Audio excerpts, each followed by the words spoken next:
பாலஸ்தீன சமூகத்தின் தொடர்ச்சியை அழிப்பதற்காக காசாவில் இஸ்ரேலிய பாதுகாப்பு படைகள் குழந்தைகளை குறிவைத்துக் கொள்வதாகவும் 2023 அக்டோபர் முதல் 2025 அக்டோபர் வரையிலான காலகட்டத்தில் 20,179 பாலஸ்தீன குழந்தைகள் கொல்லப்பட்டதாகவும் இது மொத்த பாலஸ்தீன மரணங்களில் கிட்டத்தட்ட 30% ஆகும் என்றும் ஐநாவின் சுதந்திர சர்வதேச விசாரணை ஆணையம் வெளியிட்டுள்ள அறிக்கையில் அதிர்ச்சி தகவல் வெளியாகியிருக்கிறது.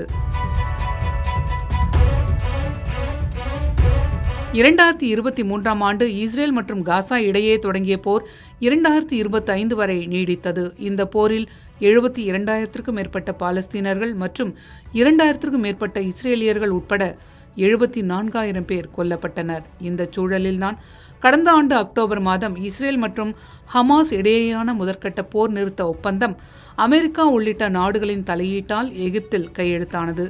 இதன் மூலம் இஸ்ரேல் காசா இடையிலான போர் முடிவுக்கு வந்திருக்கிறது. எனினும் காசா மற்றும் மேற்கு கரை பகுதிகளில் இஸ்ரேலிய படைகளின் சோதனைகளும் அவ்வப்போது வான்வழி தாக்குதல்களும் நடந்து வருகின்றன. இந்த சூழலில்தான் பாலஸ்தீன சமூகத்தின் தொடர்ச்சியை அழிப்பதற்காக காசாவில் இஸ்ரேலிய பாதுகாப்பு படைகள் குழந்தைகளை குறிவைத்து கொன்று வருவதாக சமீபத்தில் ஐநா சுதந்திர சர்வதேச விசாரணை ஆணையம் வெளியிட்டுள்ள அறிக்கையில் தெரிவிக்கப்பட்டுள்ளது. மேலும் இந்த அறிக்கையில் காசாவில் பாலியல் மற்றும் இனப்பெருக்க சுகாதார வசதிகள் அளிக்கப்பட்டுள்ளன. இது பாலஸ்தீனர்களின் எதிர்கால சந்ததி மற்றும் இனப்பெருக்க திறனை பாதிக்கும் ஒரு நீண்டகால திட்டமிட்ட நடவடிக்கை. இந்த செயல்கள் சர்வதேச சட்டத்தின் கீழ் இனப்படுகொலை, மனித குலத்திற்கு எதிரான குற்றங்கள் மற்றும் போர் குற்றங்களுக்கு சமமானவை என்றும் பெண்கள், ஆண்கள், சிறுமிகள் உள்ளிட்ட பாலஸ்தீனர்களை அச்சுறுத்துவதற்கும் ஒடுக்குமுறை அமைப்பை நிலைநிறுத்துவதற்கும் பாலியல் வன்கொடுமையை இஸ்ரேல் ஒரு கருவியாக பயன்படுத்துகிறது என்றும் இந்த அறிக்கை சுட்டிக்காட்டுகிறது. இந்த உளவியல் ரீதியான பாதிப்புகள் ஒரே இரவில் சரியாகி விடாது என்றும் இதன் பாதிப்புகள் தலைமுறையாக தொடரும் என்றும் ஐநா வேதனை தெரிவித்துள்ளது.